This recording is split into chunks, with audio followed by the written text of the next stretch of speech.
જય વડોળા જય ઠાકર મિત્રો, આજના વાગ્યા છે 9 અને આજ આપણે વ્લોગ શૂટ નથી કરતા પણ એક ઇન્ફોર્મેશન વિડીયો આપવાનો છે. જે આપણા કવિરાજ મિત્ર છે જેમની આ બધી ભેંસું છે બેઠી છે તે એમને આપણે થોડા ઘણા સવાલ જવાબ કરશું અને એમના વિશેની જાણકારી લઈશું. આમનો 25 થી 30 વર્ષ નાના મોટા જ ભેંસો અંદર થયા છે. એમનો પૂરું આપણે ઇન્ટરવ્યૂ લઈશું અને પૂછશું, વાત કરશું બધી ભેંસો વિશેની. તો જય માતાજી કવિરાજ. જય માતાજી. કયું ગામ આપનું ને આપના વિશેનો થોડુંક ઇન્ટ્રોડક્શન આપજો. આપને જરૂર તો નથી તમારા આમ જાણકારી આપવાની, તમારા વિશેની બધા ઓળખે જ છે તમને. મારું ગામ સોનલનગર, તાલુકો લખપત, કચ્છ. અને તમારું નામ? મારું નામ વિરમદાન સરદારદાન ગઢવી. તો કવિરાજ, તમને કેટલા વર્ષ થયા આ ભેંસોના ધંધામાં ઉતર્યા ને? ભેંસોના ધંધામાં તો આમ તો નાના મોટા આમ જ છે. ખાસ તો મને સમજણ પ્રમાણે 20 વર્ષ તો કમ્પ્લીટ થવા આવ્યા. બરોબર. ભેંસોની કરતા હાલ તમારા જોડે કેટલી ભેંસું છે? મારી જોડે 45 ઢોર ઘરના છે. અને એમાં દોવાવાળા ઢોર કેટલા છે? દોવાવાળા ઢોર 22-23 છે. બરોબર. બીજા ફંડા ઢોર. અને અત્યારે ટાઈમ ઉનાળાનો ચાલુ છે, તો ઉનાળાના ટાઈમ અને વરસાદના ટાઈમમાં, અને તમે આપણો વિસ્તાર તો કચ્છ છે, અત્યારે શું મેનેજમેન્ટ કરવી જોઈએ જેથી મતલબ જે પશુપાલક મિત્ર છે એને સાર સંભાળને બની ભેંસ વિશેની થોડીક ખાસી જાણકારી એમાં આપો તમે. અત્યારના સમય પ્રમાણે ઉનાળો આવે છે. ઉનાળા પ્રમાણે એક તો ભેંસોને મેન વસ્તુ ચરો, માપસર સારો ચરો જોઈએ, થોડો ઘણો નીલો જડે તો સારો. મેન વસ્તુ એમની સુવિધામાં પાણી વધારે જરૂરી. બરોબર. આ બની ભેંસને બહુ પાણી હોય, થોડી ભૂખી હોય તો હાલે, પણ પાણી સારું જોઈએ. બરોબર. એટલે કહેવાનો મિનિંગ એ છે કે ઉનાળાનો ટાઈમ આવે એટલે બનીની ભેંસને પાણી વધારે જોઈએ. પાણી વધારે જોઈએ. એટલે સમજી લો ને કે 2 કલાક તમે સવારના ઠાડા પર હોય ત્યારે ખાંડ બીજું દેતા હો, 5-7 કિલો તમે ખાંડ પણ દેતા હશો. ખાંડ વિશેની થોડીક જાણકારી આપો ને ખાંડમાં અત્યારે શું આપો છો અને ભેંસની દૂધની કેપેસિટી શું છે? ભેંસની તો કેપેસિટી જો હમણાં ઓલી મોટી ભૂરી વિયા છે, હું તમને એનો તમે કહેશો તમારી ચેનલમાં લાઈવ આપણે કરશું અને મિલ્કિંગ હોય, અને દૂધમાં તો 9-10 લીટર હોય. આ બની ભેંસ છે, હમણાં ભૂખ છે અડધાથી ઓછી ભૂખ છે, સમજી લો. અડધાથી વધારે ચરવાનો એમને નથી જડતો. બરોબર. ખાનદાન પ્રમાણે એ અમુક 4-5 લીટરની એવરેજ આવે છે. અને મિત્રો આ જે કવિરાજ કહી રહ્યા છે હકીકતની વાત છે, કારણ કોઈક માણસ કહે છે બની ભેંસની અંદર 10 લીટર 12 લીટર, પણ ટાઈમ ઉપર વરસાદનો ટાઈમ આવે ત્યારે આની આ જ ભેંસ છે, આની આ ભેંસ 9 લીટર દૂધ કરે છે, 10 લીટર દૂધ કરે, પણ અત્યારે ઉનાળાનો ટાઈમ છે, ઉતરતા ક્રમમાં ભેંસ હાલે. શું કહેવું છે કવિરાજ? ઉતરતા ક્રમમાં છે. પાછી હમણાં હવે આ ભેંસો 6 ને 7 મહિના, અમુકને 6 મહિના, અમુકને 7 મહિના એવી ગાભણ થઈ ગઈ હોય, અને ખોરાક માપસર હોય, અને ધક્કો એમને પાંથ બહુ થતો હોય એટલે ઓછો હોય. બાકી આની હવે મારી ભેંસ વાડીએ જશે એટલે તમે હું મળવા આવશો તો હું કહીશ તમને. બરોબર. એની અહીંયા જે 2 લીટર 3 લીટર હોય એ 5-6 લીટર સુધી પહોંચી જાય નીલો ચરો જડે. બરોબર. એનું શું કારણ છે? ખવડાવવા ઉપર છે. એટલે આને તમે એક ભેંસને નીલો ચારો તમે કેટલો આપી શકો? નીલો તો જો અમુક ભેંસો રહીને 40 કિલો ખાઈ જાય, અને મિનિમમ 20 કિલો ચારો જોઈએ એક ટાઈમનો. બરોબર. ઓછામાં ઓછો 20 કિલો એક ભેંસને ચારો જોઈએ. દાણો કેટલો આપો છો? દાણો હમણાં આપું છું 4-4.5 કિલો. દાણામાં શું આપો છો? ખડ ને ભૂસો 2. 4.5 કિલો દાણો, ને તે પ્રત્યે જે તમે દાણો આપો છો એ પ્રમાણે દૂધ કેટલું આપે છે? એ પ્રમાણે દૂધ અમુક 4, અમુક 5 એ પ્રમાણે દૂધ આપે. આ ભેંસ વિશેની કંઈક જાણકારી આપો કવિરાજ. આ ભેંસ 20 મહિનો થયો છે. બરોબર. પાછળ પાડી છે.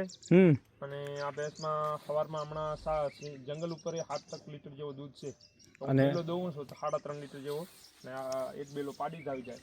સાંજે 5-6 લીટર સાંજે દૂધ હોય. આ ભેંસ વાળી જાય એટલે આ ભેંસનો ફૂલ ચાકરી હોય તો આ મને વિશ્વાસ છે 10 થી 11 લીટર દૂધ કરશે. આ નસલ કઈ છે? આ નસલ ઓલી મોટી ભૂરી માંથી છે. બરોબર. તમારા ઘરની જ છે ને? ઘરની જ છે. આને મિત્રો ના ભેંસ વિશેની પર્સનલ જાણકારી આપી છે. આમ જે તમે કહેવા માંગો નસલ બનીની નસલ છે. બનીની નસલ અંદર આને કુંડી નસલ કહેવામાં આવે છે. કુંડી અંદર તમે પણ કોઈ આના સિંગડા પ્રત્યે રાખે ને, કુંડિયાળી નસલ છે. આ સિંગડા જે કુંડી પડે છે પણ આને કુંડિયાળી નસલ પણ કહી શકાય ને? કહી શકાય. અને સિંગનો ક્વોલિટી રહી ને, અમુક ભેંસો મોટી થાય સિંગ ખુલ્લા થઈ જાય. બરોબર. અને આ ભેંસ જેમ મોટી થશે ને એટલો રૂપ વધારે પકડશે. બરોબર. સિંગ ખુલ્લો નહીં થાય, અંદરની અંદર આટી આવશે, અને જેમ મોટી થાય એમ આ ભેંસ રૂપાળી થતી જાય, જેમ વજન વધે. આ કયા પેટમાં છે અત્યારે? આ બીજા પેટમાં. બરોબર. સેકન્ડ લેક્ચરમાં છે ને? તો કવિરાજની મિત્રો તમારું વાર્ષિક ઉત્પાદન દૂધનું કેટલું છે? વાર્ષિક તો ઉત્પાદન ખોડાભાઈ હજી ગણતરી કરી નથી, પણ લગભગ અમારા 35 થી 40 લાખનું દૂધ થાય વર્ષનું. બરોબર. આ બની ભેંસની અંદર તમે જંગલમાં કેટલો ટાઈમ રાખો છો ભેંસોને? જંગલમાં સમજી લો ચોમાસું થાય અને છેક ઉનાળો સુધી, એટલે 8 મહિના રાખી. 8 મહિના જંગલ, 4 મહિના વાડી ઉપર રાખવાના. 4 મહિના એટલે શિયાળો અને ચોમાસો જ્યાં સુધી જમીનની અંદર ખડ હોય એમાં શું, એક તો જંગલમાં ફરતી હોય એ ઢોર બીમાર બહુ ઓછો થાય. બરોબર. એને ભલે ભૂખો રહેતો હોય, થોડોક નબળો રહે, બાકી બીમારી એને બહુ ઓછી નડે અને માલને પોતાને મજા આવે છે જંગલમાં. બરોબર. બની ભેંસ છે એ માણસો કહે છે કે જંગલ માટે જ બની છે, બરોબર. અને જે અમુક ત્યાંથી વ્યાપારી લઈ જાય છે અને ત્યાં પોતાના ખૂંટે બાંધી નાખે છે, પછી કહે છે કે બની ભેંસની અંદર જેવું ધારો એ પ્રમાણમાં દૂધ નથી આવતું. એના વિશે શું કહેવા માંગુ છું? એ વાત સાચી. આ બની ભેંસ રહી, તમે ખૂંટે બાંધો પણ એને 2-4 મહિના ફરવાના જોઈએ એને. બરોબર. હાલન ચાલન થતી હોય, રોજ 2-4 કિલોમીટર આ ભેંસ ફરે, એટલે એ ભેંસ દોવામાં ભલે તમે વાડીએ બાંધો 2-4 કિલોમીટર એની ફરવા દેવી ખપે. તમે શું એવું કહેવા માંગો છો કે જે બનીની ભેંસ છે એ ફરવા માટે જ બનેલી છે? ના, એવો નથી કે ફરવા માટે જ બની છે. બાકી આ દુઃખ બહુ ચાલી કે. બરોબર. બીજો માલ એટલો બનીની ભેંસ જેટલો દુઃખ કોઈ માલ જ નહીં ચાલી કે. કાંકરેજ ગાય ગમે તમે કહેતા હો ને, એટલી તકલીફ સહન કોઈ ન કરી.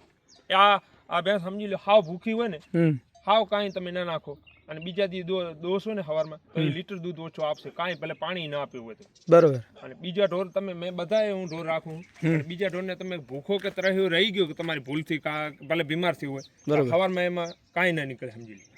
કહેવતની વાત એ છે કે અમારે જે તમે આપણે હું પણ કચ્છની અંદર જ રહું છું ને કવિરાજ પણ અમારા કચ્છના જ છે.